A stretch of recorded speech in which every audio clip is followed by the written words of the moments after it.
May bagong modus na naman po itong mga kawatan para makapagpuslit ng iligal na droga sa bansa.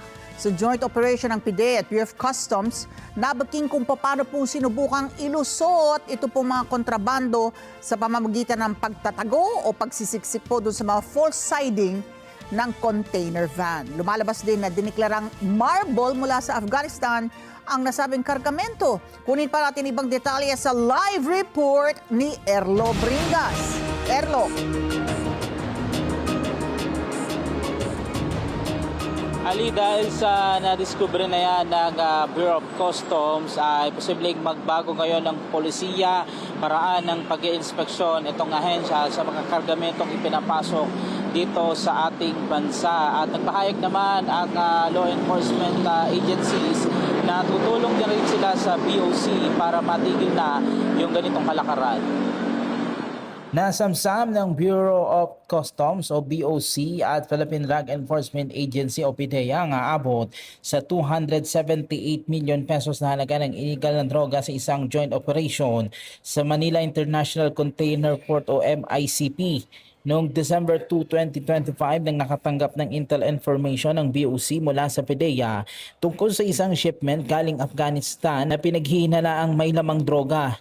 Dahil dito agad na nagsagawa ng mahigpit na monitoring ang BOC at PDEA sa nasabing shipment.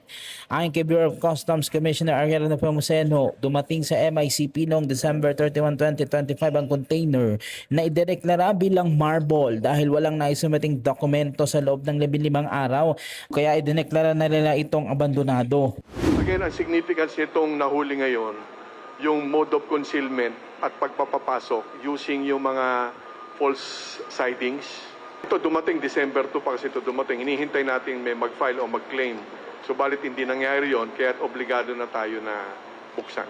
Sumailalim sa X-ray, scanning, K9 sniffing at physical inspection ng container noong January 8, 2026 at nakita sa X-ray ang mga kaduda-dudang laman sa loob nito. Sa K9 operation, nagpositibo ang alert ng narcotics dog na may lamang droga ang container.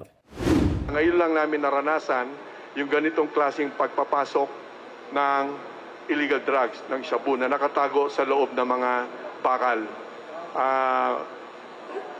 Normally, inilalagay yan sa mismong boxes ng mga ini-import nila. Ang deklarasyon nito, marble, galing na Afghanistan. Noong February 4, 2026, naglabas ng order para sa isang 100% physical examination na isinagawa noong February 9. Dito natuklasan ng mga pakete ng puting pulbos na kalaunan ay kinumpirma ng PDEA na shabu.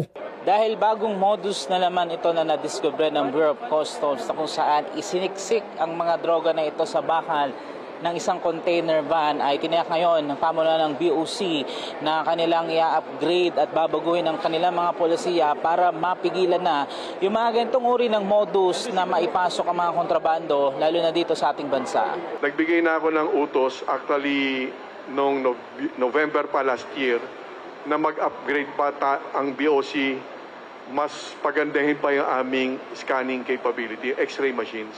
Papahanap ako kung ano pa yung mas makabago pa, na mas madaling makakita ng organic or chemicals o meaning, lalong-lalo ng mga illegal drugs, makikita sa X-ray kagad yon with AI capabilities. Aabot sa 131 na pakete ng pinaghihinalaang illegal na droga ang nasamsam na may tantyang bigat na humigit kumulang 41 kilos. Tiniyak naman ng BOC at PDEA na ipagpapatuloy nila ang pagkasamang operasyon laban sa pagpuslit ng illegal na droga sa bansa. And a part of that supply reduction strategy is to enhance yung international cooperation as well as local cooperation.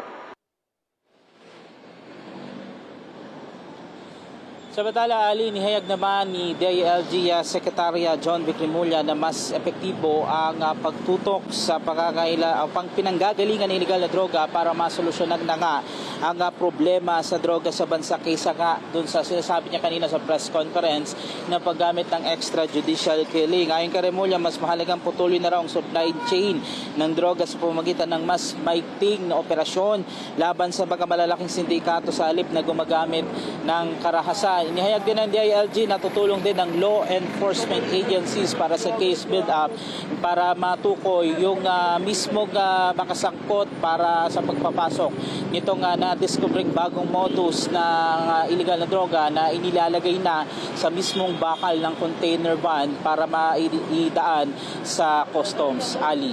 Okay, Erla, sa aking pagkakaintindi, hindi ito yung unang pagkakataon na may dumating na tinatawag na tinagurian nilang Afghan meth, no? Afghan shabu. Nakatimbre na ba yung mga yung mga galing sa bansa na yon na lalong hihigpitan ang screening?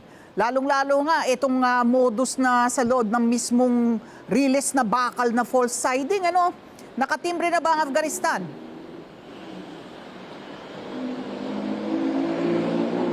Ali, yan yung isa sa ginawa na ngayon ng Bureau of Customs kapag may kontrabando, mga padala from Afghanistan na container van ay kanilang sisiyasatin na ito dahil nga sa may posibilidad na baka masundan pa raw kasi itong modus na ito na isiksik muli sa gilid ng mga bakal ng container van. So ang gagawin ngayon ng BOC, Ali, para mas magawa yung proper o yung mas matinding monitoring ay i-upgrade yung mga kagamitan ng customs hanggat maaari gagamit na raw sila ng artificial intelligence para agad na matukoy kung yung mismong container van ay naglalaman ng mga kontrabando, Ali. Okay, maraming salamat, Erlo Bringas, nag-uulat live.